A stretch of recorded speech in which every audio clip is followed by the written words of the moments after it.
everyone. My name is Ezra, otherwise known as E Soup. This is the last week of the Beauty's Blade. We have breezed through this book. Today we are reading chapters 40 to 46.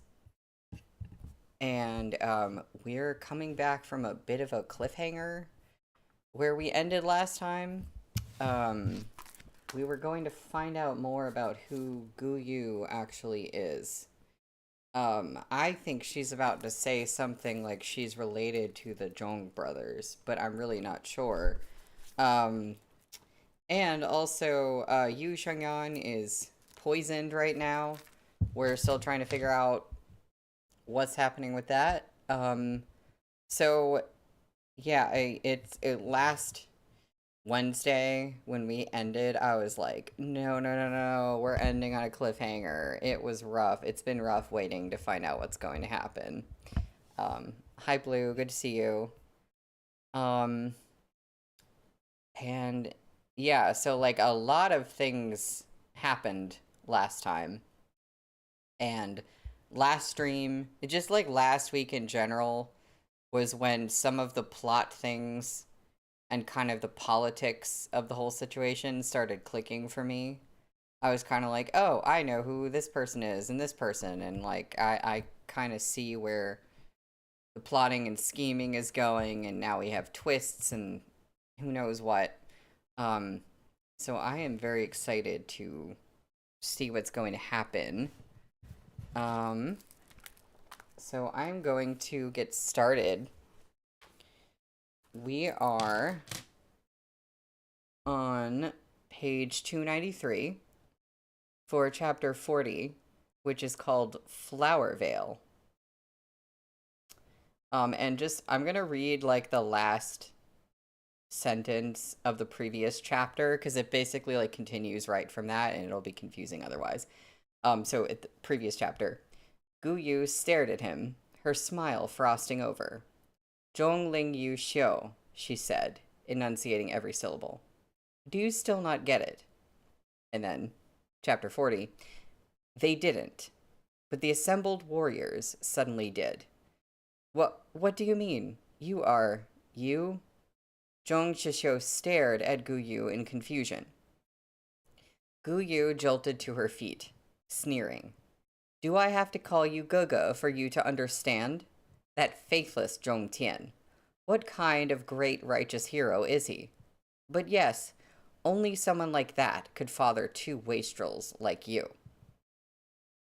Gu Yu's mother hadn't been Zhong Tian's wife. She was just a woman with the misfortune of ending up in a brothel, misfortune that only grew after she met Zhong Tian. Zhong Tian wasn't a good man, nor was he a good father. Madame Zhong was very beautiful, but he'd still been entranced by Gu Yu's mother, or perhaps just addled by lust. Madame Gu only had one man she could rely on, whereas Zhong Tian had many pliable women. What was the truth? The Zhong brothers reeled back like they'd been struck by lightning, overwhelmed by disbelief. Their eyes were wide with shock, round as copper bells. Tendons stuck out on their hands. Despite that, Zhong Shisho forced a crumpled smile onto his face. You're just joking, right? Gu Yu hated Zhong Tian. No one had ordered her to wreck the mourning hall. The kowtows she'd performed before the coffin had served as closure. Once she'd made the bows, the debt she owed the man who fathered her was paid, leaving only the deepest, most indelible hatred. Her gaze was as cold as an icy cave. Pinned to the spot by her hateful eyes, Zhong Shisho couldn't help but shudder. Do you see that, Wulin fighters? Zhong Tian was lustful, and so are his sons. They tore into each other just to take their own little sister to wife. They want to commit the sin of incest and marry their own younger sibling.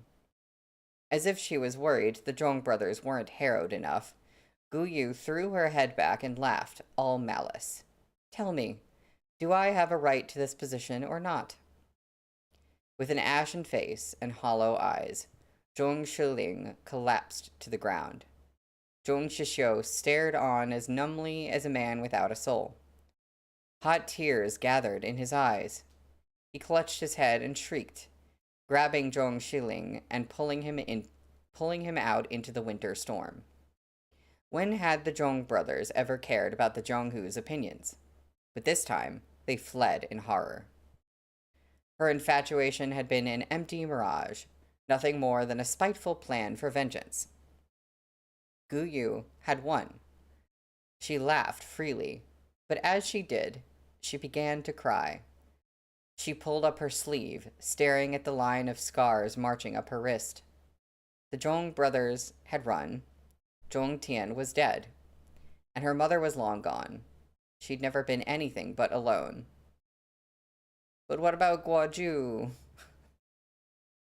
I really hope and I feel like I feel like things are leaning towards Guoju and Gu Yu actually getting together.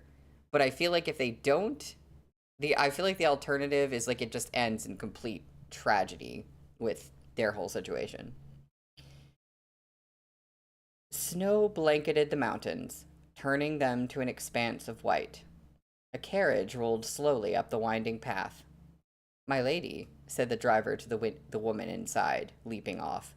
"The carriage can't go any further. Flower Valley lies up ahead." A hand reached out to push aside the curtains. A blast of icy wind hit her in the face. Fu Wanqing shuddered, sighing as she looked off to the white-capped peaks. After a few moments, that scarlet silhouette shot into the snowy white. Flower Valley smelled faintly of medicinal herbs. Fu Wanqing stared into the distance, frowning. Wind chimes rang as if to welcome a new guest. Two small wooden houses stood there, separate but connected, flanked by herb gardens currently filled with untouched snow instead of blooming flowers. It was very silent here, devoid of any noise but the swinging wind chimes. Fu Wanqing went up to knock on the door with Yu Shengyan in her arms. She was passing her internal force through Yu Shengyan's wrist, but Fu Wanqing herself was nearly frozen solid. She shivered violently in the whipping wind. She was considering breaking down the door by the time a purple-garbed woman opened it with a creak. Fu Wanqing glanced at her and laughed. "You're the healer? You can't even fix your own eyes. How are you going to cure anyone else?" Despite all her smiles, Fu Wanqing was cold and heartless, punishingly sharp. Just like the sudden snow coming down hard and fast. The other woman kept smiling gently, entirely unaffected by Fu Wanqing's attitude. She turned to let her in. All sorts of little bottles were arrayed on the shelves, and herbs sat half-pounded in a mortar. At the very least, this woman seemed more promising than those Zhonghu charlatans. Fu Wanqing fell silent, eyes darkening as she laid Yu Shengyan down on a clean bed. The woman walked past her. Without asking any questions, she went to the bedside and felt for Yu Shengyan's pulse. Fu Wanqing knew about the 4 diagnostic methods of observation, but she didn't understand anything that was going on. All she could do was stand there, stewing in worry. The woman sighed, and Fu Wanqing's heart sank into her stomach. Was Strings of Fate truly impossible to cure? None of that showed on her face, not that the woman could see. "This is Strings of Fate from the Jadewater Guild." The woman rose, smoothing her dress with another long sigh. Fu Wanqing nodded. "Yes. It can be cured," the woman said. "Would you prefer her martial skills be destroyed, or yours?" Oh, oh, I see how it is. Okay, it's like, we can cure you, but we have to destroy your martial skill. Or in this case, we can destroy somebody else's instead, but somebody's gotta go. Yeah, you said LOL, of course. Exactly. I should have thought that it would be something like this. Fu Wanqing burst into laughter. None of the above, she said coldly. The woman smiled. She nodded. You gave her a great many antidotes, but they react poorly with each other. They've kept her alive, but they're also why she cannot wake. Now the poison's gone to her chest. The slightest misstep will make it sink into her heart. Fu Wanqing furrowed her brows. How can she be saved? Phantom's 13 needles. But I need you to guard me and keep anyone from entering to disturb the process. Okay, wait, now she's not elaborating on the destroying martial skills. So, ask Lady Fu to stand by the door like a watchdog? No ordinary person would dare make such a request, but this woman asked for it, and Fu Wanqing agreed. She wasn't worried that the woman would hurt Yu Shengyan. Fu Wanqing turned and left the room, the snow-swept wind howling in her face. She tucked her fur-lined coat more tightly around her, but still felt the chill sinking into her bones. She'd once fantasized about whispering in Yu Shengyan's ear with a heater by her side, but now that wish was worthless. 3 months was too short, far from enough. When Yu Shengyan woke up, Fu Wanqing would use the fact she'd saved her life to make her promise at least 3 more years of companionship, or maybe 30. But it wasn't like they'd be able to duel on the mountaintop as 2 old ladies. I do wonder if she's going to have to give up her martial power or something. And if this will finally be like a turning point in her attitude about like the dueling and kind of having to be the best, having to be on top. A new generation would have risen in the Jianghu by then, and the titles of finest swordsman and loveliest woman would belong to someone else. Fu Wanqing smiled softly, tossing her head to dismiss the thought. Snow threatened to utterly annihilate the cool, remote Flower Valley. A woman wearing a straw coat marched up to the house with her sword in hand. It was clear at once that she hadn't come for healing. Fu Wanqing instantly sensed the bloodlust radiating from her. She leapt up to block the stone-faced woman's way. The woman knocked her hood aside. Long white hair came cascading down, completely at odds with her young, unlined face. The woman stopped, staring at Fu Wanqing, and asked icily, "Who are you to Ye Xueqing?" Ye Xueqing? So that woman was the phantom healer, Ye Xueqing? Fu Wanqing had heard the name before, but she hadn't expected her to be so young. The Jianghu rumors said she died a long time ago with no successor. But Fu Wanqing didn't care about those trivialities. All she knew was that there was hope for Yu Shengyan. Her eyes darkened as she stared at the white-haired woman. A teasing smile appeared on her mouth. I'm the one who stands in your way. The white-haired woman's head snapped up, her eyes fierce. She set a guard? The Phantom's 13? Didn't she swear never to use that needle placement again? I wonder why. Who is she trying to save? Ye Xueqing, she howled, her voice infused with powerful internal force. It echoed through the entire valley. Why was she in such misery? What kind of enmity existed between her and Ye Xueqing? Somehow I don't think that it's enmity. It didn't matter to Fu Wanqing, nor was it any of her business. All she knew was that she had to stop this nearly maddened woman. Snowflakes fell, only to be sliced 6 ways by that icy sword glare. The white-haired woman spread her hands and swept hastily backward. Fu Wanqing wouldn't give her the chance to draw her sword. She shoved her own right against her neck. The woman could only retreat. If she did anything else, the point of Fu Wanqing's sword would drive into her throat. Snow fell in chunks from the trees around them. Fu Wanqing's sword glare intensified. That is the end of the chapter. We are on page 299 for chapter 41, which is called Through the Snow. Clang. Fu Wanqing took a step back, sliding her sword back into its sheath. She batted her eyelashes. A good blade. The woman was pale as a sheet.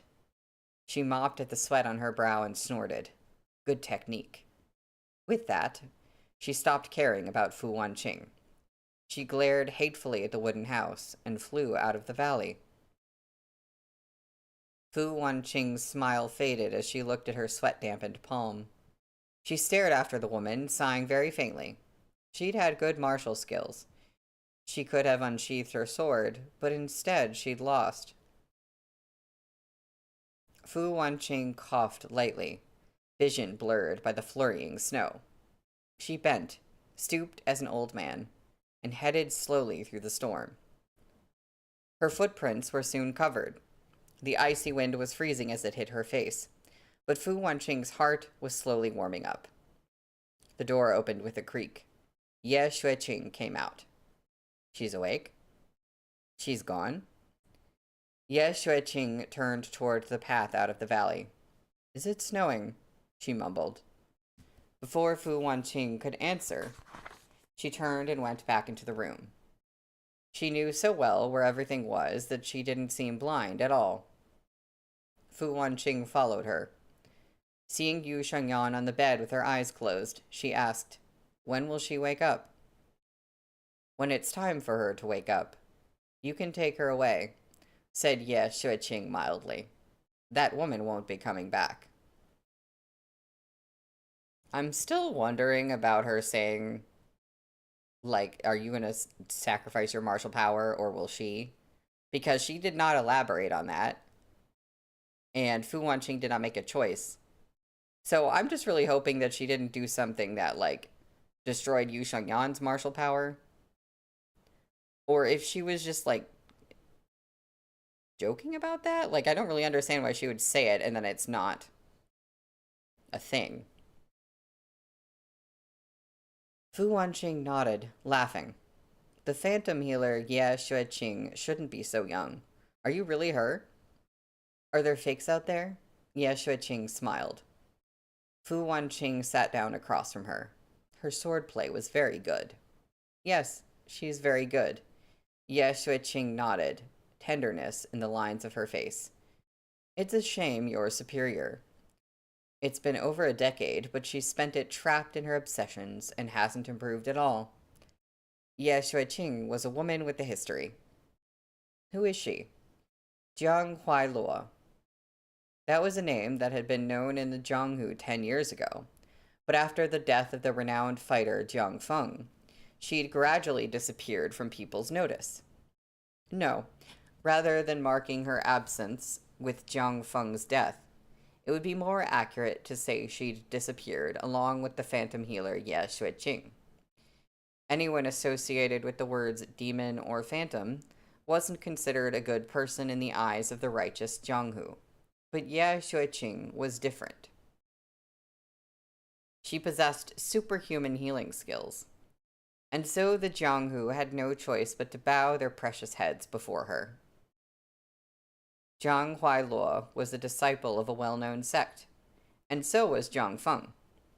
Unfortunately, they'd crossed paths with the phantom healer Ye Xueqing.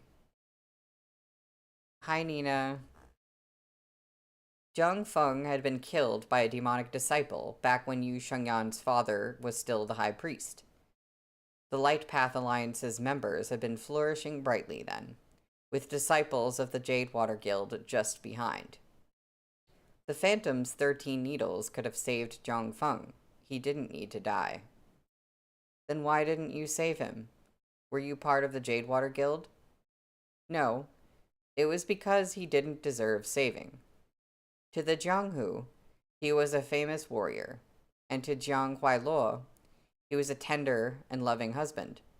But to me, he was a hollow pretender who bullied weak women and orphaned children. He deserved worse than death. Ye Xueqing's voice grew shrill. The softness disappeared from her face, leaving nearly hysterical madness. Do you wonder why I'm the only person left in Flower Valley? Jiang Feng pushed everyone away, but unluckily for him, I wasn't a weak woman. Fu Wanqing glanced at her. Zhang Huailuo hates you. Ye Shuiqing nodded. Yes, she hates me. Otherwise her hair wouldn't be white, and I would not be blind. A decade has passed, but she's never stopped wanting to kill me. Okay, well, I guess I'm gonna say my other theory was wrong. I don't know why she persists, but if she ever stops, I'll probably feel an emptiness in my heart as well. She still thinks of herself as a righteous sect disciple, and I am just the demoness she curses. As Ye Shuiqing spoke, Fu Wanqing's eyes went to Yu Shengyan. Would she and Yu Shengyan end up this way? Two women, one good and one evil in the eyes of others? She felt as if she could see her and Yu Shengyan's future in Ye Shuiqing's retelling. Until death? She asked softly. Yes, until death. Ye Shuiqing nodded. Jiang Feng doesn't matter anymore, and he hasn't for a long time. We only see each other. This kind of obsession is painful, but there's joy in it. She hates me, and I refuse to hate her. Okay, maybe I was like half right. Fu Wanqing nodded, only half understanding.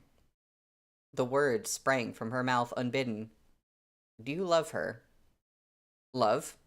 Ye Shuiqing laughed, tenderness returning to her face. What is love?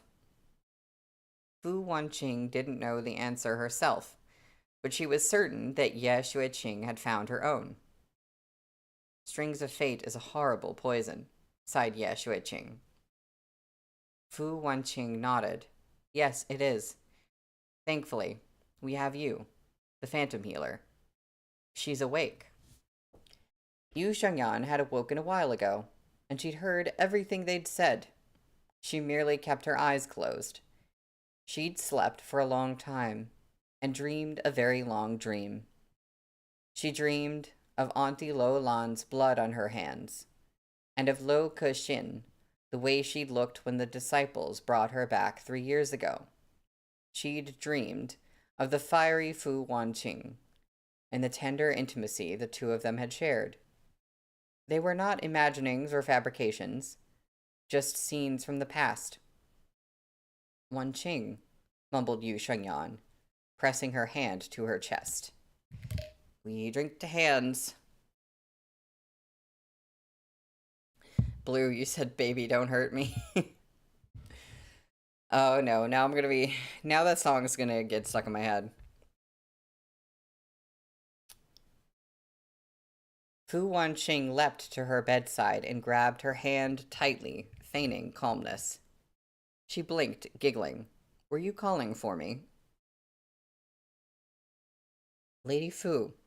Yu Shengyan blinked. What day is it? Who cares what day it is? Fu Wanqing scoffed. She stared into Yu Shengyan's face. When realization dawned, she shoved her away and took a few steps back. Fu Wanqing let out a piercing laugh. 3 months have passed, but you'd better not think of leaving. You have to make up for all the time you spent asleep. Yu Shengyan lifted her blankets and got up from the bed. The onslaught of cold wind made her shiver. She stepped slowly up to Fu Wanqing, taking her hand.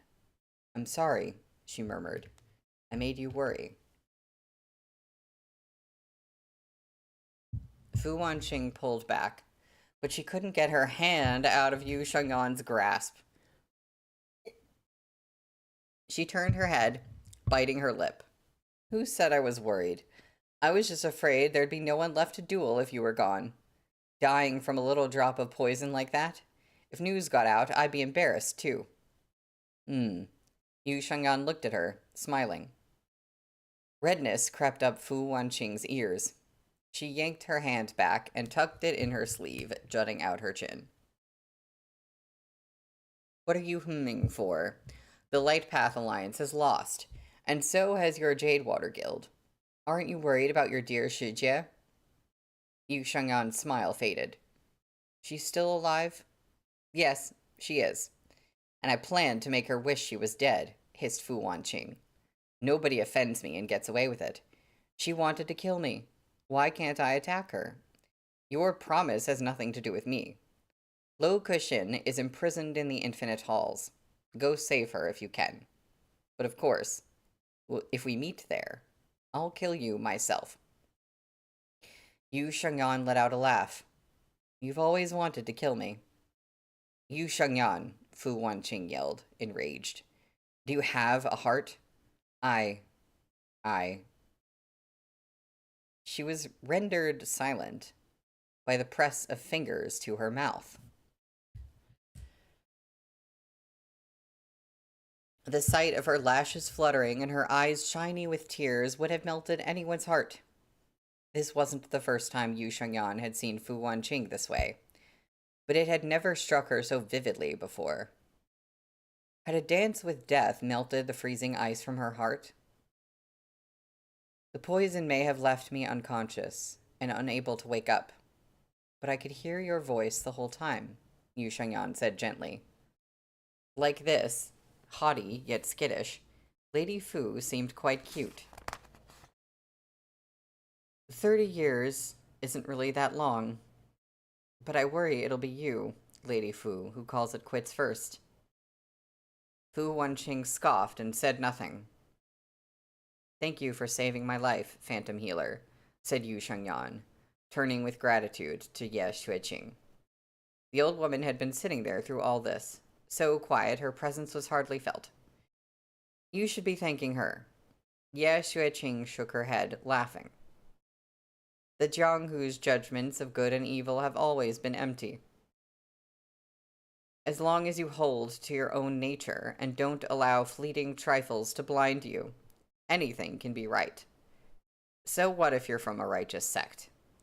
So what if you come from the demonic guild? All that matters is that you stay true to who you are. Go on now. Don't repeat my mistakes. Ye Xueqing's voice dissolved into the chilling air. Fu Wanqing waved a hand at her. Without further ado, she walked into the snow, holding Yu Shengyan's hand. Oh, we just had hand twice, so I guess I have to drink twice.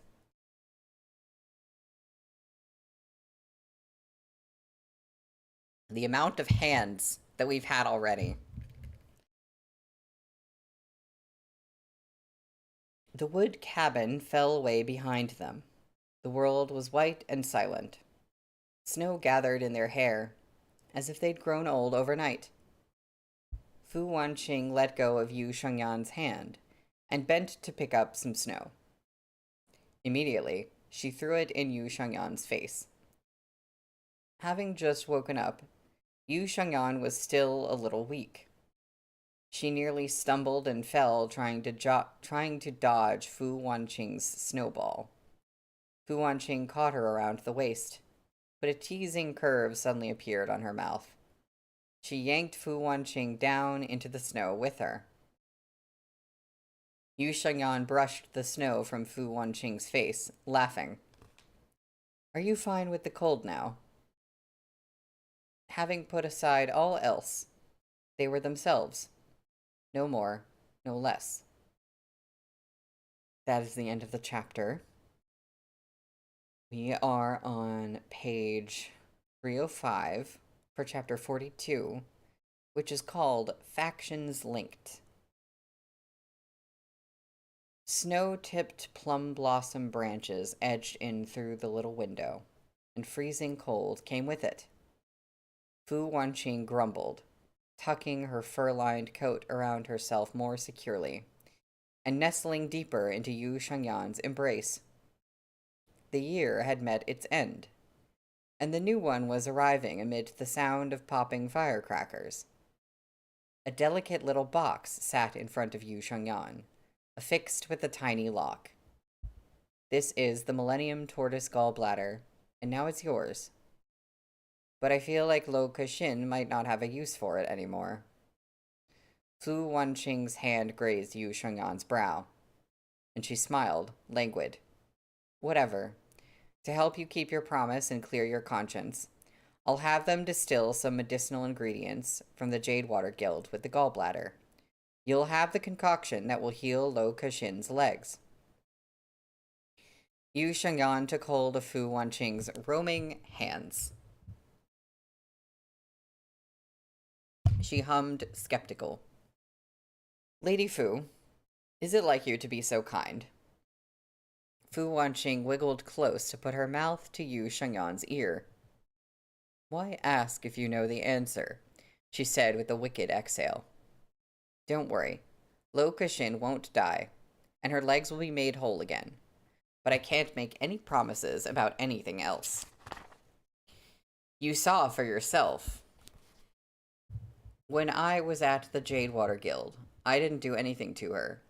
She gave me no other choice. Yu Shengyan fell silent, because everything Fu Wanqing said was true.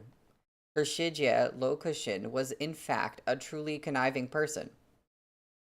Ah, my dear Priestess Yu, there's something that still bothers me, and I need you to explain. We've been away from the Jade Water Guild for so long.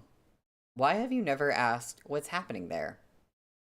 Most of the rumors flying around the Jianghu are worries about the Light Path Alliance.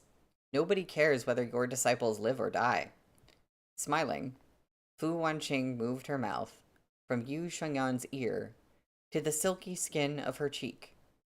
She reclaimed control of her hand, and her cold fingers slid down her lapels and against Yu Shengyan's scalding skin. Oh, I have to drink twice because there was hand and fingers. I don't care, replied Yu Shengyan mildly. Fu Wanqing scoffed in displeasure. You're so boring. Is that news to you? Yu Shengyan smiled, slowly pulling Fu Wanqing's hand away.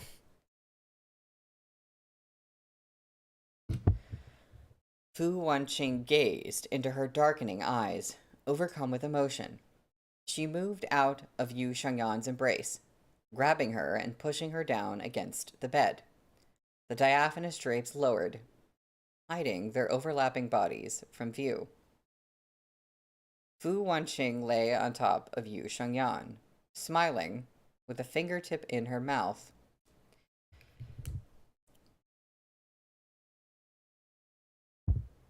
The bewitching aura that emanated from her very bones was impossible to resist.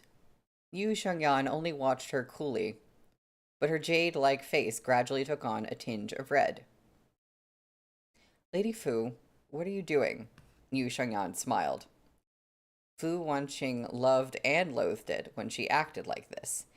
She put her fingers to Yu Shengyan's lips, playing with her mouth.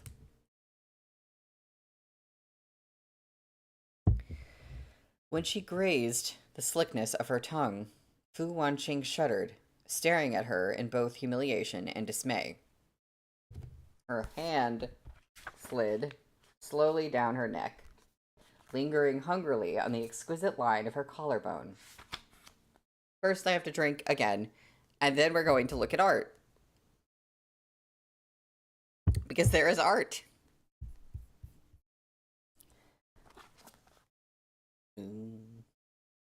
Yep. This is happening, everybody. And we have art. Thank the art gods. Thank you to the artist. The air around them grew thick and suggestive with tension. Fu Wanqing, said Yu Shengyan, low and sharp. What followed was Lady Fu's humiliated yelp. Fu Wanqing was the kind of person who wanted to compete in everything she did, and she always needed to come out the victor. She was just as competitive in bed, but if they really began sparring in the sheets, they wouldn't get anything else done. Her skin, as pale as snow ceramic, took on a reddened flush. Her eyes shone wet and glassy, like fog over the rivers in autumn. "This time," said Fu Wanqing, with her head bent so low it was almost buried in Yu Shengyan's chest. "Let me." Yu Shengyan's muffled laughter stoked both her shame and her anger. Hands tightening, Fu Wanqing tore the shirt off Yu Shengyan's body. Long black hair spilled down over the jade pillow. Yu Shengyan allowed Fu Wanqing's hands to roam unchecked across her body.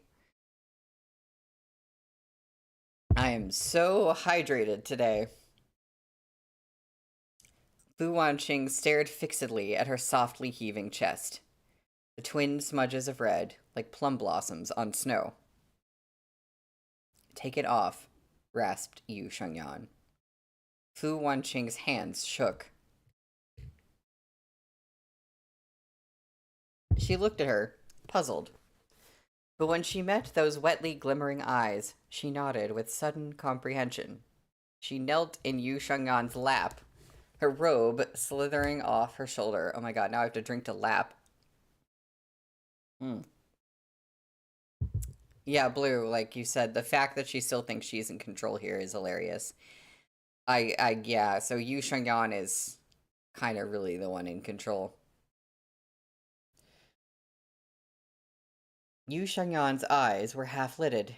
She could have been looking at Fu Wanqing or at the lowered canopy. Fu Wanqing bit her lip, flushing with embarrassment. She undressed very quickly after that. The world spun around her. Yu Shengyan pinned her hands and dragged her down against the bed. Fu Wanqing's eyes were huge, a moment of shock and bewilderment, hopelessly adorable. Yu Shengyan bent to cover Fu Wanqing's mouth with her own before she could finish her sentence. She was very good at making Fu Wanqing go limp. To Yu Shengyan, duels were deeply uninteresting. She didn't have Fu Wanqing's fervent passion. But in other areas, they shared a great deal of the same mindset. A gleaming thread of spit hanging from her mouth. Fu Wanqing's kittenish mewling. Yu Shengyan laughed, bringing her lips close to Fu Wanqing's ear. "My lady," she whispered softly, "did you give me that book without reading it yourself?" Humiliated, Fu Wanqing was just about to retort. And then Yu Shengyan touched her, and all that issued from her lips and tongue was another beguiling whimper. That wet, scalding kiss moved from her cheek down to her chest, like fish flickering between lotus fronds in summer, or the play of moonlight on red petals in winter. Suddenly, Fu Wanqing cried out, "Yu Shengyan, you—" Her chest heaved. She looked as if she might cry. Of course, she didn't get to finish her sentence, though both of them knew what she was trying to say. At times like this, Fu Wanqing didn't bother trying to fight for anything in particular, but she did bite down punishingly on Yu Shengyan. Her hands, freed at last, dug hard into Yu Shengyan's slender waist.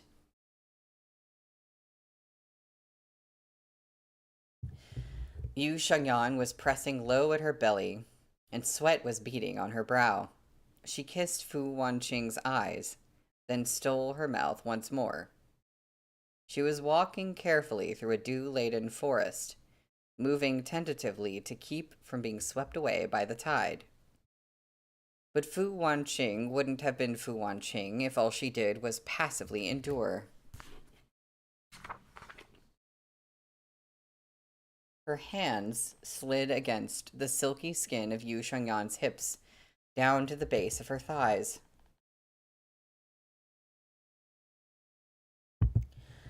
A well-practiced sword form was very swift, but was speed the only thing that mattered? Fu Wanqing moved very quickly, while Yu Shengyan was her exact opposite, slow as a plum blossom petal tracing circles in the air before it drifted to the ground. Suddenly, Fu Wanqing froze, her hands clutching weakly at Yu Shengyan's waist. Her cheeks were marked with a rosy flush. Just the right amount of pressure, enough for the note to play like the burbling of a mountain stream. Slow and yet insistent, enough but not too much, feeling every nuance of sensuality at the tips of her fingers. Lost in the current, disoriented and swaying, like a little boat rising and falling in the waves. As if unwilling to interrupt their passion, the icy winter wind seemed to falter and fade away. Spirals of smoke coming from the incense burner dissolved in the breeze, fluttering through those layered canopies. Snowflakes scattered on the muddy little path.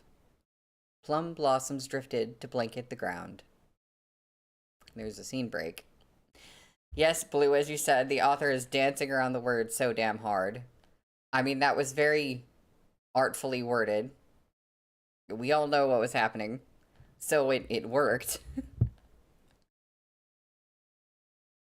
I don't know why I just took another sip like I haven't been, like, drinking water constantly. In the bitter cold, a piece of good news swept the Jianghu like a warm springtime wind. The mechanism of the Jade Guanyin, lost by the Weiyang Company, and returned to the House of Valor, had been undone. Which was to say they'd fully taken out the treasure map hidden inside. So there was a treasure map inside. Leader of the Light Path Alliance, Fu Hui, was as good as his word. He'd promised to share it with the Jianghu, so of course he'd do just that. Soon after the news that the Jade Guanyin's secret had been unlocked, Fu Hui, in his role as the Alliance leader, sent out invites to a feast. The Arcane Order, however, had withdrawn from the Light Path Alliance. Fu Hui still invited them, but no one came. Sect leader Liu Zhishang of Dianzhang sect and his disciple Shen Shengyi, Yang Yifei of the Weiyang Company and his son, Guo Lin Tian of Hawk's Roost with his son, as well as other sects harder to name. All of them sent representatives. They all wanted a piece of the pie, and this great Wulin Council would be their proof. This was a gathering presided over by the leader of the Light Path Alliance himself, not a farce like the feast at the Springtime Smile. Back then, the Weiyang Company kept insisting they didn't have the Jade Guanyin. What had changed? When the Jianghu saw Yang Yifei, they couldn't help but sigh. In comparison to Fu Hui's open magnanimity, the flags of the Weiyang Company seemed rather less brilliant than before. I'm sure you know why I've gathered you here today. Fu Hui stood from his tiger-skinned seat and raised his voice. The Jade Guanyin went missing for a year, but now, after some twists and turns, it has returned to the House of Valor. This is something to be grateful for. However, this concerns more than just the House of Valor. It's inextricably connected to the entire Jianghu. We all know there's a treasure map inside the Jade Guanyin, left by my own father-in-law. To the House of Valor, the treasure chamber it leads to is not particularly important, but for the righteous Jianghu, it means something extraordinary. Beyond the Jade Water Guild, we have another great enemy, the Infinite Halls. They are truly despicable. They've deceived many crude commoners into worshipping them like gods. With the contents of this treasure chamber, we'll have better means to oppose them. Suddenly, someone stepped out. Alliance leader Fu. This Jade Guanyin has existed for a year. Why did the House of Valor never speak up until Liu Qi's death unleashed the secret of the treasure map? If Liu Qi hadn't spoken of it, would you have continued to hide it for the rest of your lives? Fu Hui paused, smiling. Certainly not. I didn't bring it up sooner because the House of Valor didn't have it. I was worried we'd celebrate for nothing, so I kept the matter secret. I accept responsibility for our Wulin comrade's misunderstanding. Fu Hui wouldn't have known about the treasure map himself if not for Lu Qi's death. But who would have believed that? Yang Yifei's eyes stayed fixed darkly on Fu Hui, his fists balled. All the Jianghu believed the Weiyang Company had stolen the statue. Even Fu Hui believed that, didn't he? Perhaps it had been the House of Valor's scheme from the start. A plot to shove the Weiyang Company deeper into hell? Yang Yifei's expression turned grave. He glanced toward the silent Liu Zhisheng. I have one more announcement to make. Fu Hui smiled, gesturing for the assembly to quiet down. The greatest treasure of my heart is not the House of Valor's deeds, but rather Wan Qing, my only daughter. Her mother passed away while she was still young, which led to her challenging personality, her arrogance. Is there anyone in the Jianghu who could handle her pride? Oh dear. Of course, after much thought, I've decided to take this opportunity to choose a suitable husband for Wan Qing. Do any of the young heroes present have affection for my little girl? Fu Wanqing was Fu Hui's beloved daughter, and the stuff of so many young warriors' dreams. But when Fu Hui laid the prospect on the table, none of them dared be the first to speak. Guo Ju stood up with a lazy flounce. She glanced at the crowd, grinning. Why isn't Fu Jie here today? Which gallant young warrior has her heart? Juar, sit down. Guo Lintian glared at Guo Ju, pulling her back and whispering in her ear. You better not be fickle like other young men. Didn't you say you were going to marry Miss Yue at the Jadewater Guild? How could you fall for Lady Fu now? Do you really think you could handle her? So you think Shen Shengyi or Yang Wugong are the only ones who could? Asked Guo Ju lazily. Guo Lintian shook his head. They're good boys, but they're not a good match for Lady Fu. Then who do you think is, Daddy? Asked Guo Ju. Guo Lintian thought it over for a long moment. If Yu Shengyan of the Jadewater Guild were a man, she and the Fu clan's daughter would be a match made in heaven. The way I see it, there's none so renowned in the whole Jianghu. I don't know what old Fu is thinking, looking for a son-in-law at a time like this. Guo Lintian had piercing powers of perception. He was part of the Light Path Alliance, but he wasn't as fervent in his belief as Fu Hui or Yang Yifei. To him, the line between good and evil wasn't so rigid. He seemed to exist beyond those labels. He turned to see Guo Ju with her head lowered in thought. He patted her on the shoulder, consoling.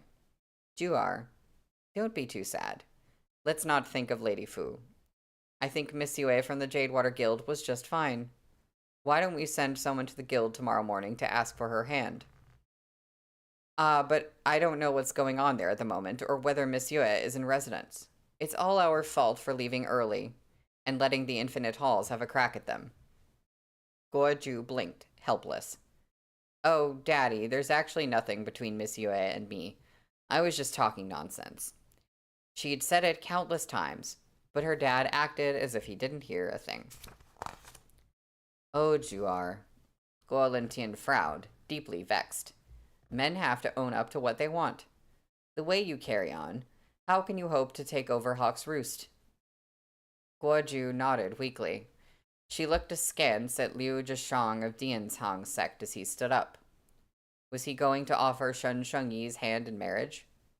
There were only 4 families on par with the Fu clan. The brothers of the Arcane Order were missing, and Fu Wanqing's betrothal with Yang Wugong had been dissolved many years ago with no chance of reinstatement. Reasonably speaking, Shen Shengyi was the only one who had a chance. What would Lady Fu think if she knew? What would Yu Shengyan think? Guo Ju found herself gripped by curiosity. That's the end of the chapter. How many chapters am I reading today? Okay, I'm going to read one more, and then we are going to take a break. These chapters are so short. It really trips me up a little bit sometimes. Um, we're on page 315 for chapter 43, which is called Traced Her Path. Yu Shengyan disappeared like smoke on the wind. The guards in the manor didn't see her leave. The old man who swept the snow never saw her face. She was gone, as if she'd never existed in the first place. The fury in Fu Wanqing's heart threatened to spill over. She laughed, looking up at the sky. If Yu Shengyan wanted to leave, she said, of course no one could stop her.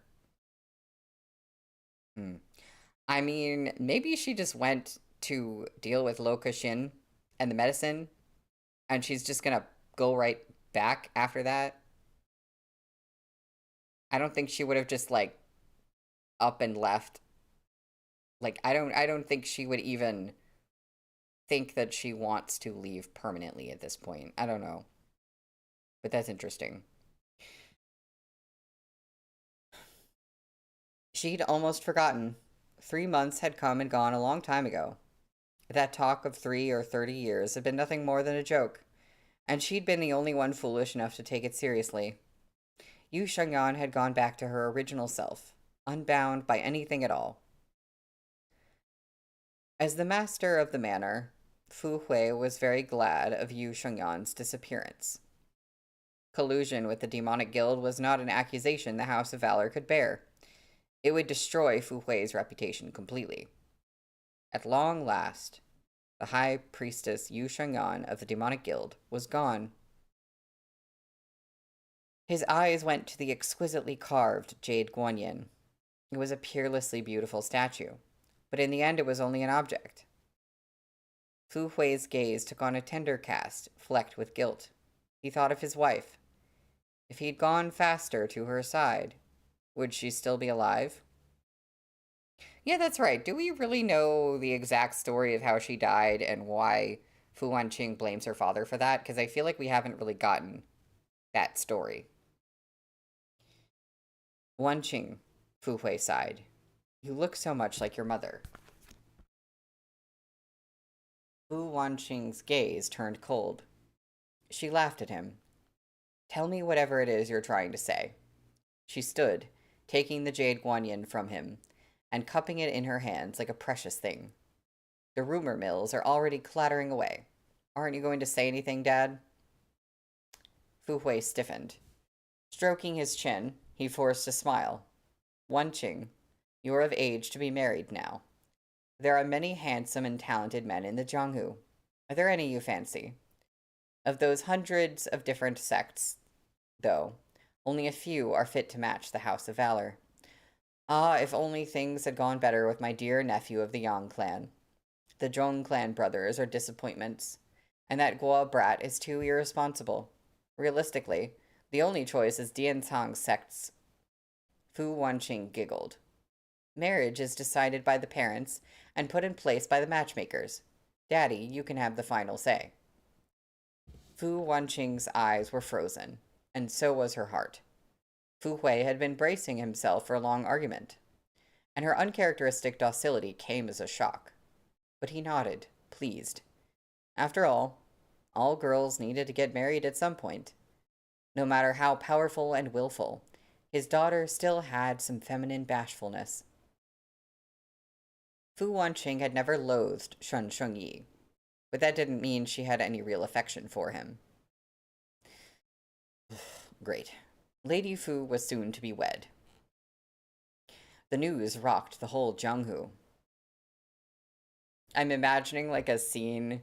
This is very like romantic comedy movie kind of, but like I'm imagining a scene where Yu Shengyan like shows up to the wedding at the last minute. And like is like, no, call it off. In their eyes, a proposal from Shen Shengyi was sure to be instantly rejected. Who could have imagined it would get this far? Surely there must have been a problem in the Light Path Alliance that required a betrothal agreement to fix. Young Master Shen and Lady Fu looked so well together. A perfect pair. If Lady Fu, one of two great beauties of the Zhonghu, was going to get married, who would the great priestess Yu marry? Fu Jie, yelped Guoju. You're getting married? You really told your dad yes? It was obvious she didn't believe any of it. She took in the languid smile on Fu Wanqing's face and kept shouting, Fu Jie, aren't you better off marrying me?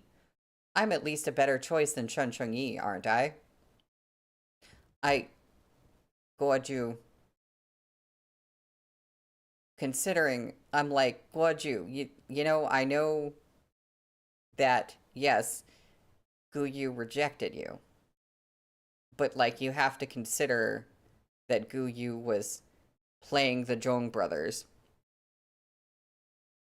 And I feel like Guoju must know about some of that at this point, maybe? So I'm like, maybe the people that she seemed to be attracted to, you know, that was not quite what was going on there. I'm just like, what? Like, Guoju, like, why are we suddenly like on about Fu Wanqing? Like, where did this come from? It's just because I want my side ship to happen. um,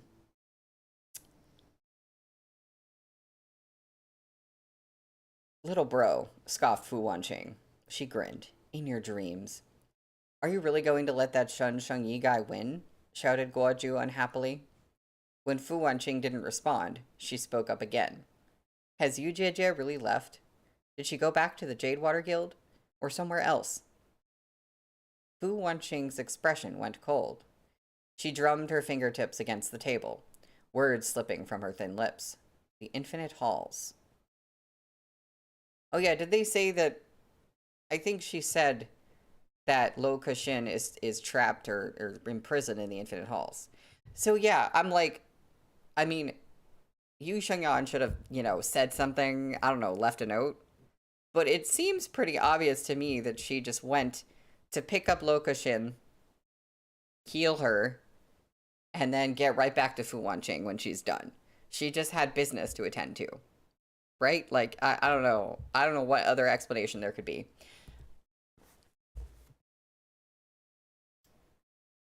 Um, she knows where the infinite halls are?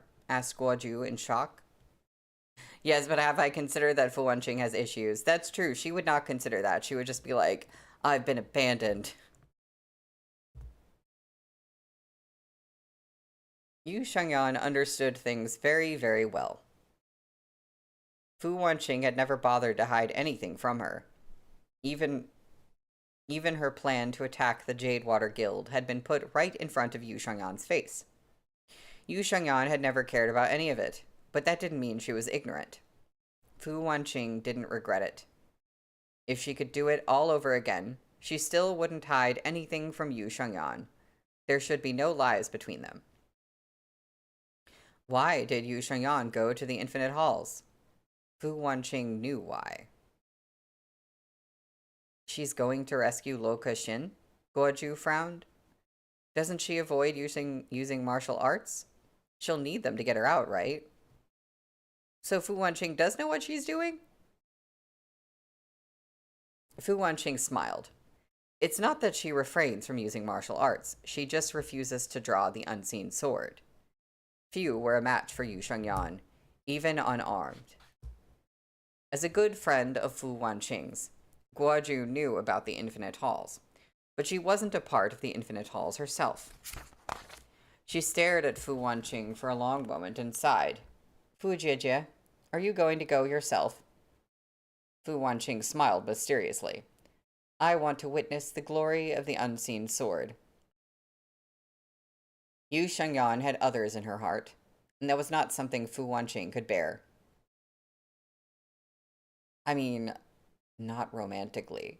It's not even, the thing about it, I know Fu Wanqing is just, she's just like this. But I'm like, the thing, it's not even like a friendly affection for Lo Kexin. Like, I feel like Yu Shengyan doesn't even really like Lo Kexin that much. She's doing it because of her promise to the aunt. And I'm like, That's what she said this whole time. Like she's, I don't know, right? Hasn't she? I think she's made that pretty clear.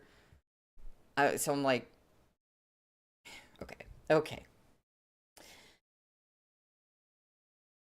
Yu Shengyan had others in her heart, and that was not something Fu Wanqing could bear. If Yu Shengyan asked her to, would she let Lo Kexin go? Fu Wanqing didn't know. But now that Yu Shengyan had left without saying goodbye, Fu Wanqing's bloodlust was surging, overpowering. Yeah, I mean, the one thing is I'm like, why didn't she say anything? Unless her thinking was like, I'm going to tell Fu Wanqing that I'm going to get Lo Kexin and she's going to be mad about it. But Fu Wanqing did say, here's the medication, you can use it for Lo Kexin. So I'm like, did she say that hoping that Yu Shengyan would like not actually use it? Like a mountain fog drifting past the stone steps, too quickly to make out, a white silhouette flew past. Yu Shengyan turned to look at the bottom of the mountain, at the mass of kneeling villagers and the group of pink-gowned girls handing out food and clothing. The freezing winter was indeed a terrible trial for poverty-stricken commoners. She sighed very softly, turning back to those lofty mountain peaks. She imagined Lady Fu's face lit up in a smile, and was unable to hold back one of her own. What hid behind such a brilliant grin? 3 months had already passed. The thought struck her all of a sudden. If only the deal had been for longer. Priestess Yu. The words were as soft as a flower falling to the ground. Yu Shengyan turned to see a face she thought she knew. Vaguely, she recalled that her name was Yue Honghua. Most likely, she was Yue Qingtan's little sister. The shape of their eyes was very similar. Yu Shengyan came back to her senses, nodding. Miss Yue. Yue Honghua stayed silent. She turned toward the sky and flew up the mountain, Yu Shengyan following unhurriedly behind her. Very likely they had the same destination in mind. The infinite halls were full of pink-gowned women, though here no veils hid their faces. No one stopped Yu Shengyan. It was as if they didn't see her at all. A table in the empty hall was heaped with piping hot desserts. Yu Shengyan stood at the doors with her hands in her sleeves, finally getting a good look at Yue Honghua. Her face was spiderwebbed with crisscrossing scars. Yu Shengyan's gaze was very calm, but Yue Honghua's heart immediately began to pound. However, she kept it from her face. My sister went berserk once. She did all of this. Does she know what she did? Asked Yu Shengyan. She saw no hate in Yue Honghua's expression. She does. Yue Honghua nodded. I don't blame her at all, to be honest, but I have to act the way I do. That's the only way she'll feel better about it, the only way to lessen the burden of her guilt. I forgave her a long time ago, but she refuses to forgive herself. Why did she go berserk? Even now, I don't know. Yue Honghua giggled, her scarred features twisting into a terrifying mask, though her eyes remained gentle, with just a hint of helplessness and sorrow. Yue Qingtan is part of the Infinite Halls, said Yu Shengyan peaceably. Yes, she is. Yue Honghua sighed. You shouldn't have come here, Yu Shengyan. Where's Lo Kexin? Did her ladyship not tell you? Yue Honghua cocked her head. You shouldn't have come, she said again. You can still choose to leave if you go back now. Yu Shengyan shook her head, looking away from Yue Honghua. She knew where Lo Kexin was being held. Lady Fu had never kept anything from her. What would Lady Fu do once she realized she was gone? She would be very angry, but she would keep on smiling that brilliant smile. Yu Shengyan turned, leaving Yue Honghua only the sight of her back. You'll regret it, murmured Yue Honghua. You're surely going to regret it. But Yu Shengyan didn't hear, and she wouldn't have stopped if she did. Now, if you tell me that Lokashin is like dead or something, because I'm kind of a little bit concerned that that might be the situation. And like, I don't care about Lokashin, but I care about Yu Shengyan and like how it would be for her if that had happened. I'm a little nervous now. Or like, I don't know, she's just been like tortured beyond recognition or something like that. Um, Blue, you said I don't know why my mind went straight to cheating. Like who cheating on who? Wait, what? I'm confused. Must be all those bad manhwas out there. Uh-huh. Um, that's the end of the chapter, and I'm gonna take about a 10-minute break. And when I come back, again, I'm saying I'm nervous because when I come back, we will be on chapter 44, which is called Sword Unsheathed. So something is going on that's going to make Yu Shengyan actually take her sword out. So that concerns me. I still would like to know about the person who died by her sword, you know, way back and how the heck that happened, but I'm sure we'll find out in like the very last stream. Yeah, so she's probably fighting someone. Um, yeah, I'm gonna take a break and then we're gonna find out what the heck is going on here.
Hi, I am back. I am back and ready to find out what the heck is going on. Oh, hold on. What is happening? There we go. My preview was paused for a second, and I don't like that, because I like to see it and make sure everything is working properly. So we are on page 321 for chapter 44, which is called Sword Unsheathed. I can read. No one tried to stop Yu Shengyan. She was allowed to walk freely through the infinite halls until she arrived at a prison. Two pretty girls were crouched there, playing with the straw. When Yu Shengyan approached, they only glanced at her briefly before returning to their game. The infinite halls were bizarre, thought Yu Shengyan, but given Lady Fu's temperament, it wasn't surprising. It was very dark in the prison, lit only by a few guttering candles. Water dripped from the stone walls, plinking audibly onto the ground. Deeper in, the stone steps were covered in wet moss. It was empty inside. The torture implements looked like mere decorations, as if no one was being kept there. But if Lady Fu said Lo Kexin was in here, then this was where she was sure to be. As Yu Shengyan walked slowly through the passage, the space suddenly widened in front of her, splitting off into two paths. She slowed down and listened carefully. There was no movement on either side, but a very faint medicinal scent was coming from the right. Yu Shengyan turned and leapt in that direction. The cell should have been filled with damp straw and scuttling creatures. At least, that was how the Jade Water Guild's cells were, and that was what the passage down the hall had been like. But what Yu Shengyan found at the end of the corridor was a reasonably clean stone chamber. Lo Kexin wasn't nearly as bloodied as Yu Shengyan had expected, either. Oh, so I feel something else is going on here. If Lo Kexin isn't tortured to the brink of death or dead, something else is going on. Lo Kexin stood up at the sound of her footsteps, delighted. You are here, Shimei? She had forgotten that her poison had almost killed Yu Shengyan, and forgot to ask how she was recovering. Shimei, she cried, hurry, open the cell and let me out. All the women of the Infinite Halls are fiends. Help me kill them. You can stand now, said Yu Shengyan mildly. But your martial skills and your hands have been destroyed, Shijie. With that reminder, Lo Kexin's joy at Yu Shengyan's sudden appearance vanished. Vicious hatred twisted her face. Her hands were limp at her sides, but she went to Yu Shengyan on her own 2 feet. Though so much time spent not using her legs made her collapse, and she couldn't get up. Oh, hands were mentioned, so I have to drink hands, even at a time like this.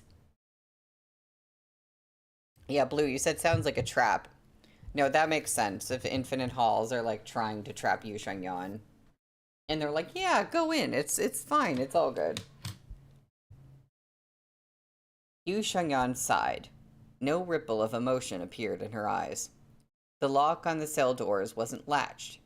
It opened at the slightest touch, but Lo Kexin didn't even have the strength for that anymore. Yu Shengyan went into the cell, reaching out as if to take Lo Kexin into her arms, but Fu Wanqing's face flickered in her mind. She hesitated. With a click, the lock on the stone chamber door turned. The girl could hide her own presence. She looked no older than 13, with a sweet smile on her face. Fujij is coming, she said. She'll be so happy to see you both. She skipped off without waiting for a reply. Yu Shengyan furrowed her brow, then looked down at Lo Kexin writhing on the ground.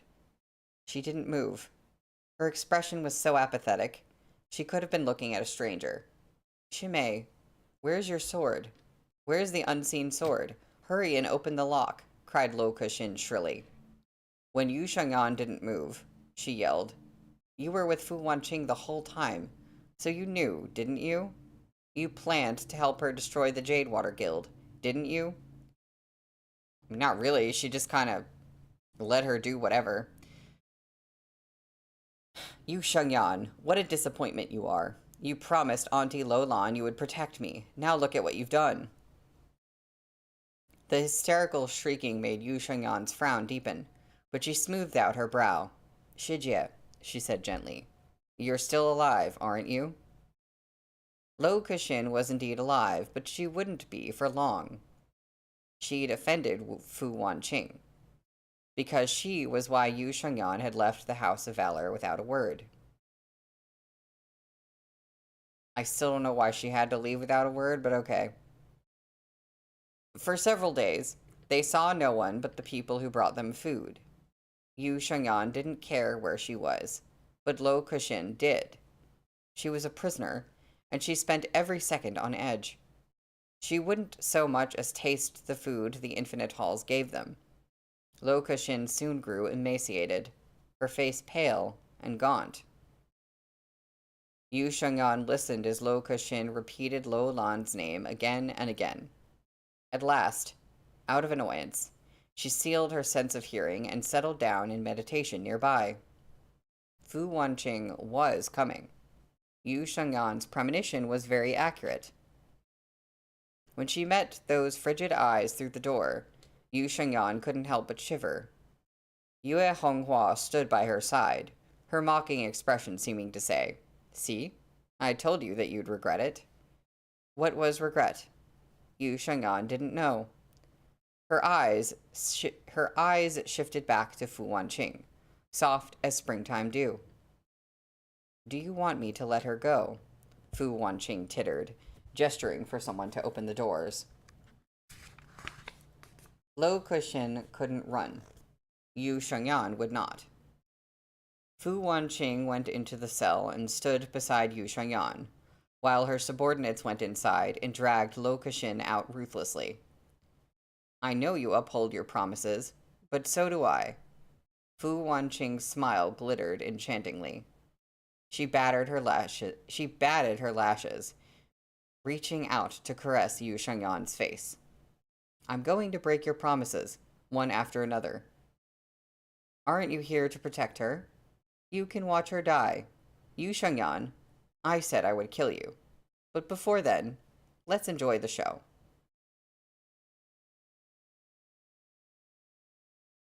I can't figure out if this was kind of just what Fu Wanqing was like planning to do anyway, or if she's doing some of this in reaction to Yu Shengyan just like leaving. But she had to have known, and the whole idea was that Yu Shengyan was going to heal Lo Kuxin's legs. So I'm a little bit like lost as to some of the motivation here. The look on her face was glorious and cruel. Fu Wanqing's smile was not one of true happiness. She kissed Yu Shengyan's cheek, gently caressing her beautiful eyelids. Lo Kuxin's screams were ceaseless. A mist of blood hung in the air around them. Suddenly, Yu Shengyan shoved Fu Wanqing aside, faint anger rising inside her. Only faint, okay. Her hands formed white-knuckled fists, as if she was putting everything she had into holding back. Yu Shengyan's shove was so forceful that Fu Wanqing's back hit the wall. She wiped the corner of her mouth, smiling. "There's a lock on the door, but it's a very ordinary one. My dear Priestess Yu, aren't you going to go save your Shijie? Then draw your sword. Draw the unseen sword and let me see it in action." A bloodied face. A series of agonized wails. Yu Shengyan went to the door, and Fu Wanqing watched her go. Her smile widened. A sword glare illuminated the prison, as if it had come from the skies. Yu Shengyan was alone. With a clang, Lady Fu drew her sword. Yu Shengyan didn't bother to look back. She let the blade cut a lock of her hair, uncaring. Fu Wanqing's hands shook. She pulled her sword back, the force of it making her blood surge in her veins. Fu Wanqing groaned in pain. Yu Shengyan turned, and that was when a beam of light flew from Fu Wanqing's left hand, tucked in her sleeve. No one she wanted dead had ever survived. Yu Shengyan froze, bewildered. "Yu Shengyan, you cannot think of anyone but me," Fu Wanqing grinned. "Since the unseen sword has left its sheath, why don't we have our duel?" Yu Shengyan said nothing. She went to Lo Kuxin, limp in a pool of her own blood, and sighed very softly. Then she turned and left without looking back. That white-clad silhouette gradually faded further and further in Fu Wanqing's sight, moving so decisively it was clear she had no intention to return. "Blue, you said, I guess that she felt like after all that, she should have wanted to stay with her instead of keeping some promise she made to some dead woman, but emotionally repressed. If I'm right, this is also why she's acting like this now." I guess that's the best. That explanation is kind of the best one that I can think of as well. Yeah.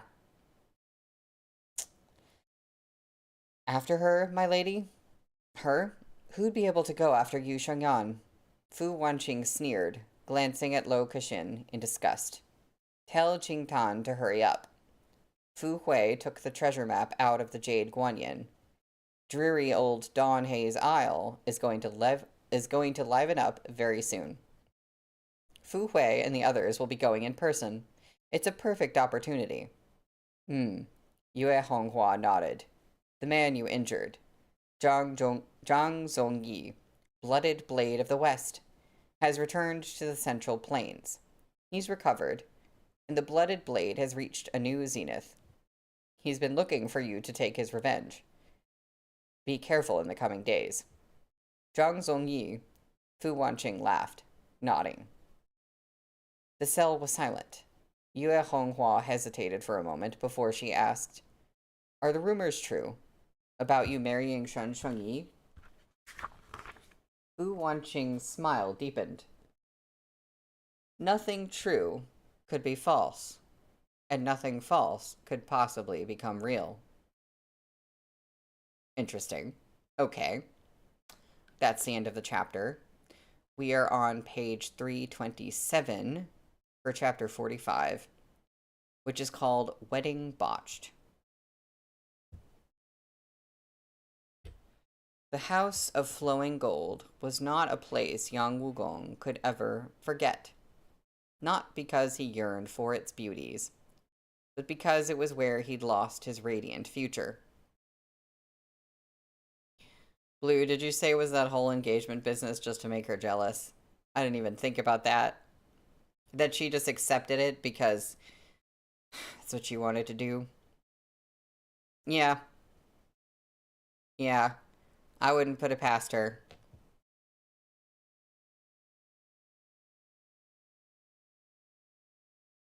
Wine could leave you drunk and temporarily blot out your worries. But once you sobered up, your pain would return 100-fold. Young Master Yang of the Weiyang Company possessed a surpassingly handsome face. But his debauchery was such that his legs had been broken in punishment, and they'd never fully healed. Young Master Yang was a philanderer, not someone a woman could put her faith in. Apart from those eyeing the Yang clan's status, no parents would push their daughter into a burning stove. Wine jugs covered the floor, and he lay sprawled on the table like a pile of wet mud. Gentle hands caressed his haggard face, marked with gray stubble. As if a feather had left a tingling trail on his heart, Yang Wugong opened his eyes. He imagined Fu Wanqing was smiling at him, her expression soft and tender, the sort of smile a wife turned on her husband. His dream matched a reality from years past, and although he knew it was wrong, he couldn't resist indulging in that gentleness. Yang Wugong reached out to the woman in his dream, but she disappeared in moments. Don't marry Shen Shengyi. Don't. His cry came from the depths of his heart, a call that racked his very soul. Wanqing. I won't. The soothing smile and soft voice left Yang Wugong unsure if he was dreaming or not. The snap of firecrackers echoed through the streets. This was an occasion worth celebrating, for the House of Valor and the Jianghu both. No one saw Lady Fu's sudden wedding as too hasty. Some even insisted that waiting until after the New Year was too long. The leader of the Light Path Alliance, Fu Hui, made a promise to the whole Jianghu, saying he would lead them to Dawn Haze Isle in search of the treasure chamber as soon as his daughter Fu Wanqing was married. Spring had come. The chilling bite of winter was slowly dispelled. Cheer echoed from every corner of the House of Valor, covered in red drapes and double happiness hangings. The groom Shen Shengyi wore crimson wedding robes, busily chatting with the Jianghu guests here to offer their best wishes. Liu Zhishang and Fu Hui were sworn brothers, and now they were even closer. The Weiyang Company disciples sat in a distant corner, Yang Yifei among them and wearing a forced smile. Occasionally, people went up to him to offer their condolences. Oh, well, they didn't fight. Like, Yu Sheng Yang, I think they just kind of, I don't even know if they exchanged even one blow. I think Yu Sheng Yang just used her. Yeah, I mean, a fight scene would have been cool, but I think Yu Sheng'an was always going to stay true to her word and not engage in a duel with Fu Wanqing. So I wasn't expecting that to happen. If that had happened, I would have been pretty surprised.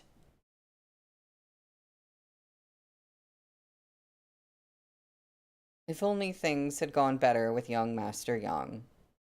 Honestly, you know how young men are. It's not so terrible being fickle. You're supposed to take a bunch of wives and concubines and have a bunch of children. This bustle should have belonged to the Weiyang Company in the House of Valor. Yang Yifei ignored the speaker and gestured to his subordinates. Where's Yang Wugong? He asked quietly. Where'd he run off to? I haven't seen the young master in days, the man answered hesitantly. Yang Yifei's frown deepened. Then hurry up and find that little beast, he shouted. How could I have fathered such a son? Young Daga, why are you talking about Gongar that way? Groused Li Wei, sitting next to him. It's all in the past now. Lady Fu obviously overreacted. Exactly, said Yang Wuming. It wasn't Daga's fault in the first place, Daddy. It was that bitch Fu Wanqing who... Yang Yifei glared at her before she could finish, and she lowered her head in silence. But she was still grumbling in her heart. Shut up. Yang Yifei turned to Liu Wei, cursing. Look at the children you've raised. Both of them are an utter disgrace. That set Liu Wei off in turn. She slammed her hand down on the table and stood, shouting right back. That's right. All we do is embarrass you, young Daxia. You think I don't know what goes through your head? Still missing your first wife, are you? Too bad. You drove her to her death, and she didn't even lay you an egg before she went. Liu Wei was loud, and the language she used was foul. Nearly everyone present turned to look. We mortals can't compete with those famed sisters of Don Hay's Isle. She wasn't finished, still glaring at Yang Yifei. You two received so much from that island, but how did you treat those women? I must have been blind to give up my virtue and run away with you. Liu Wei was cursing out Yang Yifei, but she'd mentioned Fu Hui's deceased wife as well. Fu Hui rushed up as soon as he heard the noise, and though he attempted to keep an air of joviality on his face, his expression was growing threateningly dark. Liu Wei was a guest of Yang Yifei, and Liu Zhishang's own sister. Fu Hui tightened his hands into fists. He had no choice but to put up with it.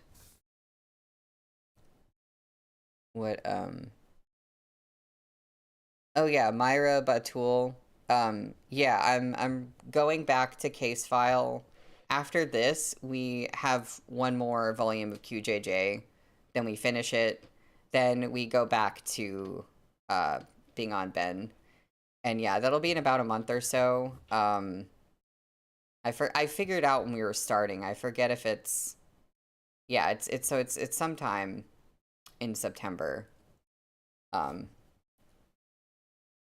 And yeah, Blue, you said she didn't even lay you an egg is crazy work. Agreed. Also, you said true, but a girl can dream about them fighting. And the first thought I had, honestly, was like, I was just like, oh, is Fu Wanqing here in the room with us? Because Fu Wanqing is the one who wants the fight to happen so badly. And I was just like, yeah, I think for me, I don't want them to fight because I'm like, no, the angst of that would be too much for me. I can't handle that. Wei R, shouted Liu Zhishang, exasperated. It's Sheng Yi's big day today. Please do your brother a favor. Daga, I should just bring Wu Min and Wu Gong back to Jian sect. It'd be better than having to deal with Yang Daxia's temper all the time. I've spent so many years at his side and given him both a son and a daughter, yet I still don't have a title? It's a complete joke. And to think I've endured this treatment for years. Everyone in Wei Yang Company calls me madam, but who knows what they're really thinking? The only madam they'll really respect is the dead Xie Huarong. Look at young Daxia, so devoted and so debauched. What am I worth to him? Oh, right, you thought you'd covered it up, but I know you're keeping a few young lovers. What now? Have they also failed to bear you a bright and clever son? What nonsense! Yang Yifei's face went pale, then red, then pale again. He pointed at Liu Wei in speechless silence before finally cursing out loud. Get the hell back to the Weiyang Company. Stop making a fool of yourself in public. What? Have I hurt your precious feelings? Liu Wei wiped her eyes and straightened her neck. Tell the truth. Didn't you trick me into being with you? Weren't you sick of Xie Huarong's fragility? Didn't you say she was inferior to Madame Fu? All your pretty promises, each lovelier than the last. You said I'd be your lawful wife as soon as Xie Huarong died. You said you'd dote on me as I deserved. But what came of it? Xie Huarong did die. She died from rage at what you did. You better not forget it. You didn't just kill Xie Huarong. You killed Madame Fu as well. Fu Hui had had enough. Enough. This is the day of my daughter's wedding. Keep your family matters out of. A new wave of noise rolled in from the doors. Come out, Shen Shengyi. Listen up. I, Yang Wugong, will never let Wan Qing marry you. She doesn't love you. She's never going to marry you. A drunken Yang Wugong came staggering in through the doors, wine jug in hand. He was unsteady on his feet, and looked like he'd run into the doorframe. Two servants were trying to help him up, but they ended up being knocked to the floor. Yang Wugong clutched the doorframe and slammed down the jug, which shattered, sending the scent of wine rising in the air. He pointed in front of him, face twisted in a mournful grin. Wan Qing told me she wouldn't marry you. Give it up. Even if I die here today, I won't let Wan Qing marry you. Shen Shengyi stared at that drunkard, the grin on his face slowly fading. He was only a few steps away. He cupped his hands in a greeting and forced a smile. Young Xiong, you're drunk. No, I'm not. Shen Shengyi, you bastard. Yang Wugong threw back his head and laughed. Then, out of nowhere, he aimed a punch at Shen Shengyi's face. Shen Shengyi stood there unmoving, allowing Yang Wugong's fist to hit him in the corner of his mouth. He hissed softly, wiping the blood from his cheek. Yang Xiong, he said gently, you really are drunk. Wan Qing won't marry you. It was like Yang Wugong had gone insane. He stared at Shen Shengyi's purpling mouth and aimed another punch. He had come to the inebriated conclusion that the marriage would be called off if he beat the groom to death. Bloodlust burned in his eyes, but his second punch hit empty air. Yang Wugong went flying, slamming into the door with a loud boom. Yang Yifei stood in front of Shen Shengyi, eyes blazing. No matter how hard he tried, Yang Wugong couldn't get back to his feet. Instead, he curled into a ball, still howling his hysterical tirade. My dear nephew Shen, said Yang Yifei, cupping his hands with guilt. I apologize for my son's rudeness. Shen Shengyi shook his head. There's no need for that, Uncle Yang. Yang Xiong's just drunk. Help! Help! Her ladyship's gone missing. All that's left in her room are bloodstains and the veil. Oh, I'm sure she set that one up. The auspicious day was marked by yet another ruinous event. Most other things could be pushed aside, but the disappearance of the bride was rather critical. Forget Fu Hui. Even the guests who'd just come to watch the show went pale. Where was Lady Fu? Who'd taken her? I said I wouldn't let Wan Qing marry Shen Shengyi, cackled Yang Wugong, blood seeping from his mouth. Yang Yifei's strike had been ruthless. He'd grievously injured his own son. Shen Shengyi could no longer keep the mask of gentleness on his face. He grabbed Yang Wugong by the collar, roaring, "You know where Wanqing is?" That's the end of the chapter. We have one more today.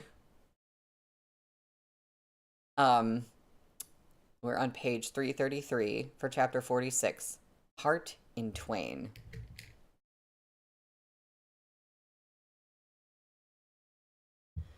Yeah, Blue, you said, what in a drunken bar fight, indeed.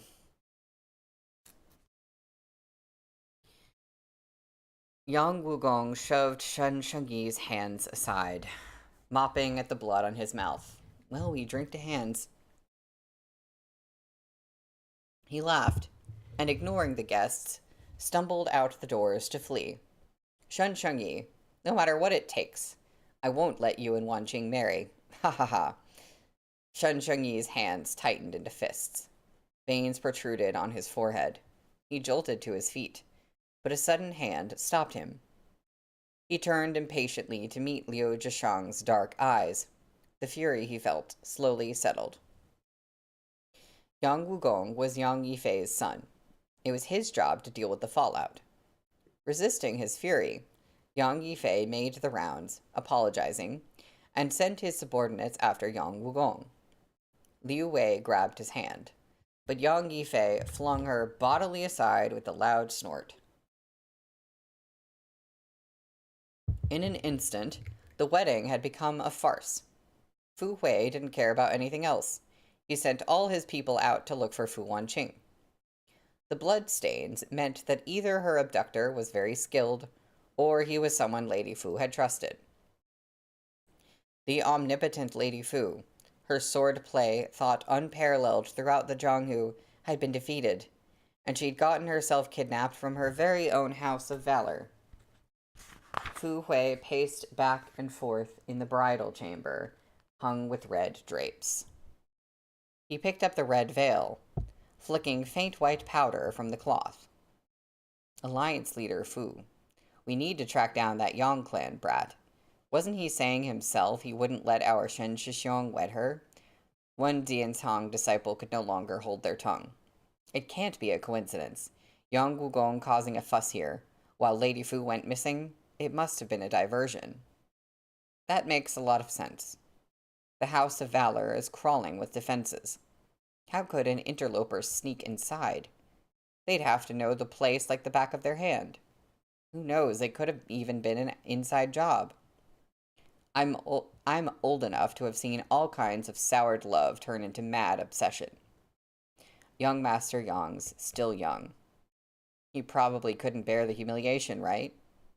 If all that hadn't happened, Lady Fu would have been his wife, no one else's. I'm not too sure about that. What if it was the Jadewater Guild or the Infinite Halls? They didn't want a betrothal between two houses of the Light Path Alliance, so they ruined the wedding. Enough. What use is it speculating like this? Hurry up and find her. The sooner this wedding goes through, the faster Alliance leader Fu will uphold his promise and take us to Donhei's Isle, right? There's a scene break, and then it says, Fu Wanqing really had been kidnapped. I'm sorry. Excuse me? How? They were just talking about how, like, you know, overpowered she is and, like, who could possibly succeed at kidnapping her. So, like, I need information. The wiry old man had fled 6 miles with her and trapped her inside a cave. So, not her wife. I mean, maybe Yu Shengyan called for this. I don't know. Night had fallen. A bonfire, the only source of light. She was still in her wedding robes, her face painted and adorned. In the firelight, she was as beautiful as a peach blossom in full bloom. Zhang Zongyi snapped a oh, it's Zhang Zongyi. They were just talking about how Zhang Zongyi is after her and she needs to watch out for him. It's Zhang Zongyi. Okay. That makes sense that, like, he was brought up just recently as a possible threat, and now here he is as a threat. Zhang Zongyi snapped a stick in half and threw it in the flames, where it crackled and snapped. He leered, his face hideously gnarled. This was no normal cave. It looked like he'd taken plenty of time to prepare it. Fu Wanqing was chained by her ankles and wrists, rendered helpless. But she stared at Zhang Zongyi without fear, only a deepening amusement. Yeah, I am wondering, did she let this happen? And then the next question is this something that she knew was going to happen? Or did she just sort of say, like, oh, well, how convenient. Someone's come to kidnap me on my wedding that I'd like to get out of. So I'll go along with it, I guess. He jolted to his feet, shrugging the red Kasaya robe from his shoulders, and slapped Fu Wanqing roundly in the face. What a wonderful day, he said, smirking. Those Jianghu people must be going crazy, huh? I want Fu Hui to know what it feels like to bury a daughter.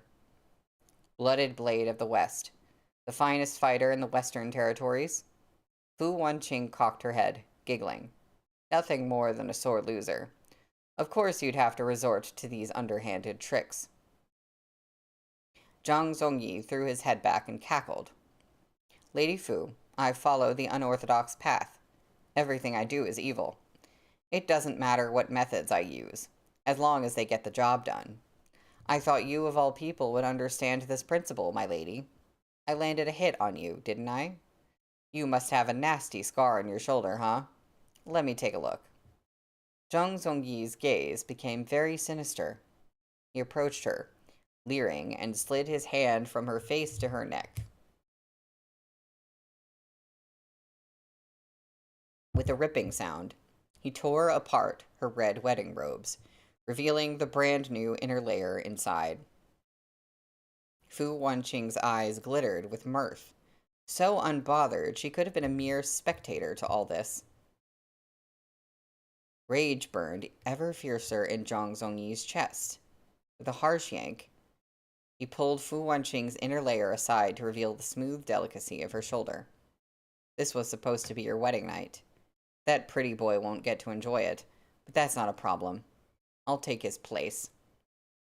A lascivious smile scrawled itself onto his face. And that'll make Fu Hui my father-in-law. Zhang Zongyi, cried Fu Wanqing, laughing. Don't you know lust can be fatal? Zhang Zongyi's hand froze in midair, an inch from her shoulder. After a beat, he snorted a laugh, disdainful.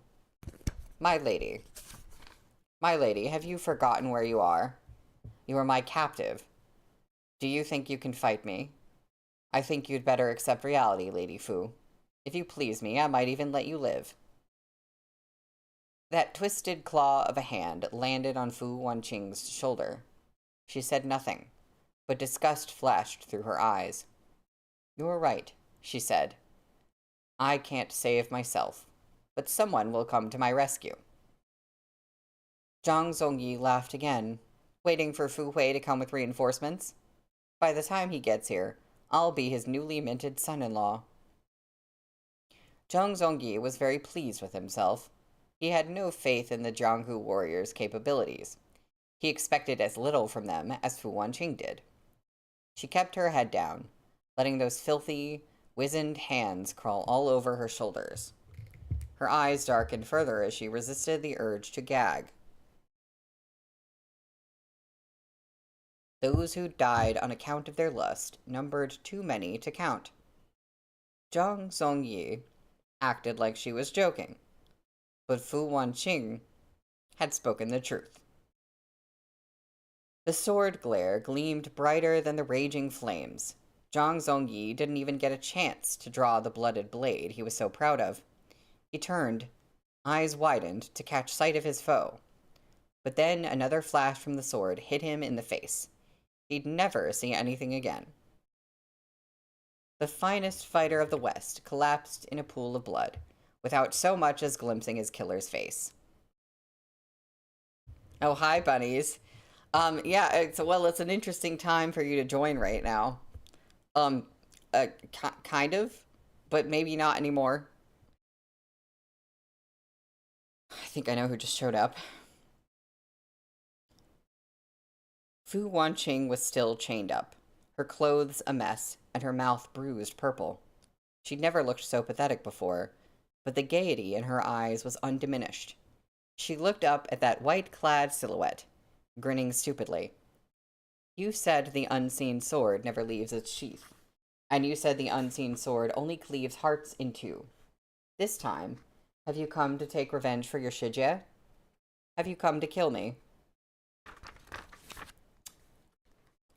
Before we move on, there's art. Now I'm a little bit concerned about ending on a cliffhanger today. Yeah.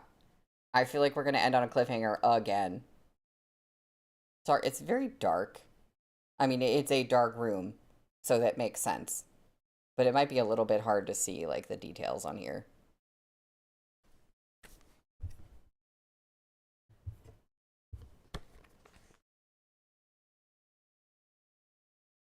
Okay, wait. We're back on this page. Oh god, the chapter's almost over. Ugh. Yu Shengyan had never truly left. Fu Wanqing knew that very well. Yes, I've come to kill you. Frost gathered in Yu Shengyan's eyes. She went to Fu Wanqing, step after step, gaze never straying from her figure. With a series of clanks, sparks flew, and the chains went crashing to the ground. Before Fu Wanqing could celebrate her freedom, though, her acupoints were mercilessly sealed. The crimson of those wedding robes stung Yu Shengyan's eyes. Already tattered, they disintegrated completely under her hands. Chilly wind swept in, leaving goosebumps on Fu Wanqing's exposed skin. She started to smile, but hissed at the sting of pain that came from moving her mouth. "I'm cold," she said in a very small voice. Yu Shengyan ignored her. She took Fu Wanqing in her arms and leapt out of the cave without a single glance at the body on the ground.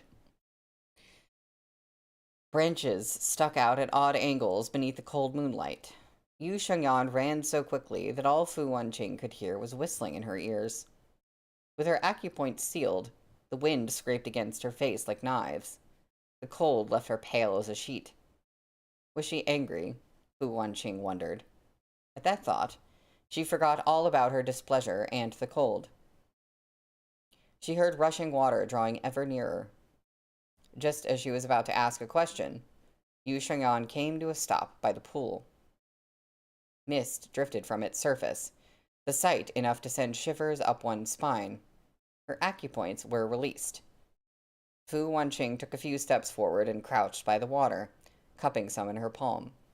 The piercing cold immediately made her shudder. "What are we doing here?" she asked, smiling as she rubbed her hands together and returned to Yu Shengyan.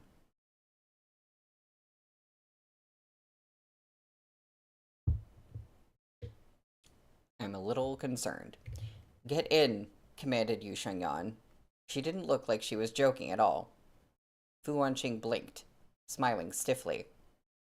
"The water's awfully cold in there. Winter's barely ended." "Get in," Yu Shengyan said again, and then she laughed. "With the strength of your martial skills, Lady Fu, are you really afraid of a little chill?" Yu Shengyan's expression was utter ice. Fu Wanqing watched her for a long time. Then her mouth began to form an alluring curve. Stars dotted the sky, the moon a silver sickle. That white inner robe slid from her shoulders. Fu Wanqing smiled as she removed the last of her clothing. Yu Shengyan looked directly at her body, her unfeeling gaze never once changing. With a splash, Fu Wanqing leapt into the water like a fish. The ripples on the surface slowly evened out. Yu Shengyan stared at the icy pool, the water so lifelessly still, and let out a tiny sigh. That's the end of the chapter. That's where we leave off reading today. You know, I don't know what's going on right now in either of their heads. Um, but we will find out on Wednesday, and Wednesday we will finish the book. Blue, you say you just spared what's left of Bunny's innocence. I mean, I can make some guesses, but I'm kind of like the water thing. I don't know what. I don't know. I'm a little. What a bummer. Yeah, I don't know.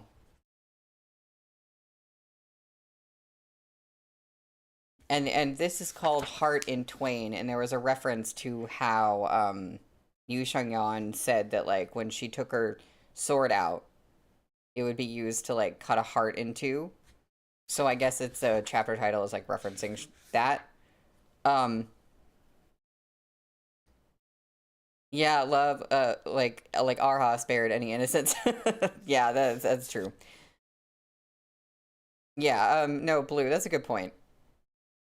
The fact of the matter is that someone put herself in danger just for her own entertainment and to see a damn sword. So obviously Yu Shengyan is angry about that. But I do wonder if any part of her was serious about like, I'm going to kill you now, and what exactly the deal is here. Like because I can't really tell Yu Shenggan's feelings about what Fu Wanqing did, like with the whole Luo Cushion situation. I'm like, what is she thinking about that with regard to Fu Wanqing? But yeah, there are only so many pages left. We will find out on Wednesday. I'm just like, wow, okay, this kind of all has to wrap up very quickly, which obviously everything has to happen quickly in this book because it's a short book. But I am like, huh, okay. Because there's still like a few other things, like the whole.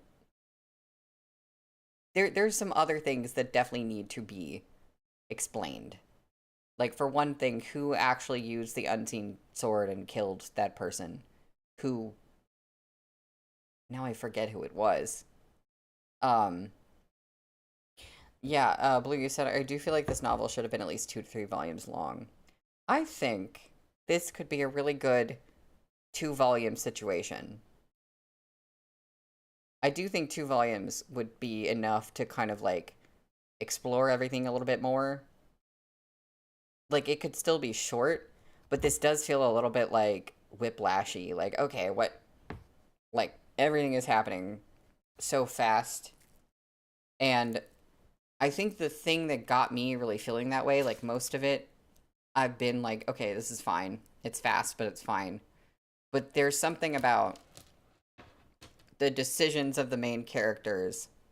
They feel a bit like they're just zigzagging around like crazy because there's not a lot of time to kind of like for them to sit in certain feelings or like develop certain things. So we're just like getting slapped in the face with everything. Um, yeah, and there's like so many characters for something so short. Yeah, I mean, it's true, Bunnies, after reading 8 11 volume series, 1 volume must feel like not enough. But I do think that you can pull off a story in 1 volume, but it has to be a story that you can really, like, you have to write it in a way that you can really, like, you know, like, make that work. Like, I don't know what the secret is, but I feel like there are definitely some stories that work in a very short, you know, um, format. But I do feel like this one is one that could be like a little bit longer and it could help the story. Um, because yeah, there are some really good like 1 volume novels. Um, I mean, gosh, really, maybe not with like fantasy kind of stuff, but really like I think more novels are probably one single volume than not in the scheme of things.